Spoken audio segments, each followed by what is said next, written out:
Assalamualaikum warahmatullahi wabarakatuh. Bismillahirrahmanirrahim.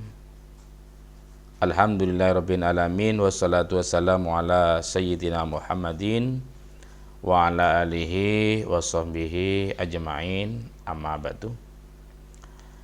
Qalu subhanaka la ilma lana illa ma 'allamtana innaka antal alimul hakim. Rabbi shrah li sadri wa yassir li amri wa hlul 'uqdatam min lisani yafqahu qawli. Rabbi zidni ilma warzuqni faman amin. Lanjutan kajian ayat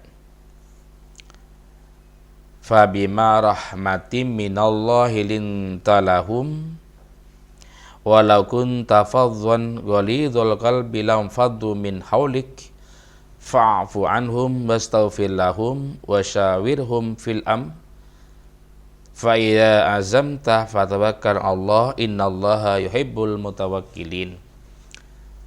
Ini kemarin sudah disampaikan pengertian ayat-ayatnya, tapi masih belum lengkap kajiannya. Sekarang melanjutkan kajiannya.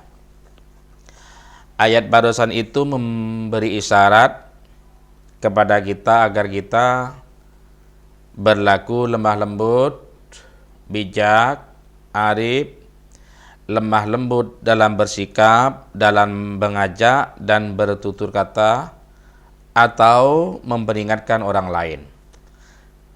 Karena Nabi Muhammad pun lemah lembut menghadapi kaumnya. Dan juga pernah dituturkan oleh sahabat Anas, beliau melayani Nabi Muhammad selama 10 tahun. Nabi Muhammad tidak pernah mencela apa yang dikerjakan dan apa yang ditinggalkan oleh Anas. Namanya manusia kan tentunya masih ada kekurangannya, tapi tidak ada celahan dari Nabi Muhammad SAW. Ini kebijakan Nabi. Jadi yang pertama, ayat ini menunjukkan agar kita senantiasa berusaha dan berupaya semaksimal mungkin agar kita menjadi orang yang lemah lembut dalam mengajak, berdakwah, mengingatkan, bersikap atau bertutur kata. Yang kedua, ayat ini menunjukkan agar kita senantiasa memberi maaf kepada orang yang telah menzalimi kita. Nabi Muhammad pun oleh Allah kan sudah diberitahu oleh Allah, fa'fu anhum, ampuni mereka Muhammad. Lah ini memberi isyarat kepada kita agar kita senantiasa menjadi orang yang pemaaf pada orang yang telah menzalimi. Tapi yang jelas namanya memberi maaf, terutama bagi orang yang menzalimi kita yang parah, ya terus terang sulit. Tapi kita harus berusaha untuk memaafkannya. Karena kita harus berusaha untuk mengikuti apa yang dicontohkan oleh Nabi Muhammad SAW.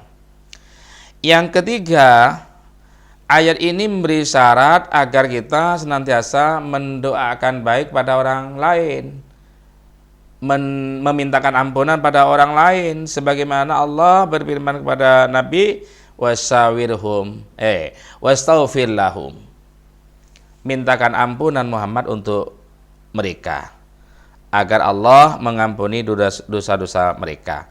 Lah kita pun harus berupaya memintakan ampunan pada saudara-saudara kita dengan mengucapkan astagfirullah lil muslimin wal muslimat atau Allahumma fil lil muslimin wal muslimat. Ini memberi isyarat bahwa kita senantiasa harus memintakan ampunan untuk untuk saudara-saudara kita, untuk kedua orang tua kita dengan mengucapkan Allahumma fil li wa li walidayya warhamhuma kama rabbayani shaghira, astagfirullah lil muslimin muslimat. Bukankah kita ini banyak dosa karena sering menggunjing orang? Ada orang lewat, ada orang yang punya sepeda baru, televisi baru, kita gunjingi, rasanin kita. Lah, ini kan termasuk dosa besar. Solusinya karena terlalu banyak orang yang kita kunjungi, misalnya terlalu banyak orang yang kita zalimi, ya kita harus memintakan ampunan kepada Allah untuk mereka, terutama yang mereka telah dizalimi oleh kita. Minta ampunkan. memintakan ampunan kepada Allah Subhanahu wa taala. Yang keempat, ayat ini memberi isyarat agar kita senantiasa bermusyawarah. Jangan bosan-bosan bermusyawarah, karena perintah Allah pada Nabi, wasyawirhum ay istikhraja ra'ihim ay istahrij ara'ahum. Yang dimaksud musyawarahlah kamu Muhammad pada mereka ay istakhrij ara'ahum.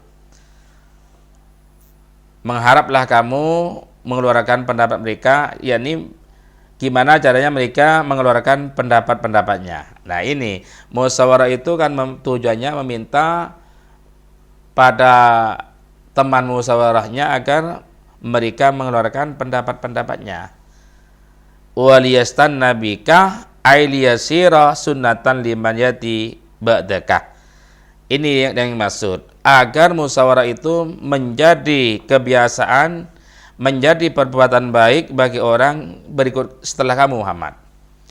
Wal yadhar sahibur ra'yi syadid as-sadidi min ghairihi. Hendaklah orang yang mempunyai pendapat yang benar itu ditampakkan, dikeluarkan, agar orang yang mendengarkan bisa mengikutinya.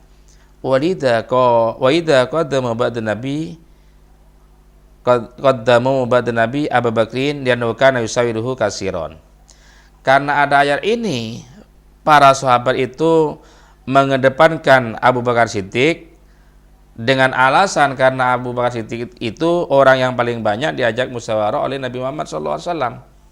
Setelah Nabi Muhammad meninggal dunia, kemudian para sahabat itu berpendapat agar Abu Bakar Siddiq itu dikedepankan jadi pimpinan sebagai khalifah, karena para sahabat yang lain itu memandang orang yang banyak bermusyawarah dengan Nabi adalah ya Abu Bakar Siddiq. Tsumma Umarah, kemudian Umar. Di anal Qur'an kana yanzilu ala tabaqi ma yaqul. Karena Al-Qur'an itu diturunkan itu secara bertahap, bukan sekaligus dari juz awal sampai juz 30 langsung terus turun blok begitu, bukan, tapi secara bertahap. Wa tulipa hal kanat musyawaratu bi amri din wa dunya aw dunya faqat. Lah yang jadi perbedaan adalah musyawarah di dalam perkara agama, dunia, atau dunia saja. Fakila bil awal, ada yang mengatakan yang perlu dimusyawarahkan adalah urusan agama doang. Walakin la yadba'u illa al-wahya, akan tapi tidak mengikuti kecuali pada wahyu. Ada yang berpendapat yang nomor 2 ini, yaitu bermusyawarah di dalam masalah dunia dan masalah agama. Ada yang berpendapat hanya masalah agama doang, ada yang berpendapat dunia dan agama. Intinya kita diajarkan atau kita diarahkan, bahkan ya setengah diberi setengah, jadi memang diperintahkan, kita diperintahkan untuk bermusyawarah, karena kalau kita bermusyawarah maka tidak akan menyesal. Kalau tidak musyawarah bisa saja menyesal nantinya. Banyak ungkapan-ungkapan yang telah disampaikan oleh para ulama, bahkan para mubalik pun sering menyampaikan kalau musyawarah tidak akan menyesal, tidak musyawarah maka akan menyesal. Lagian hasil atau pendapat yang didapati dari hasil musyawarah itu jauh lebih barokah, lebih bermanfaat dan lebih kuat daripada hasil yang bukan dari musyawarah. Wallahu alam.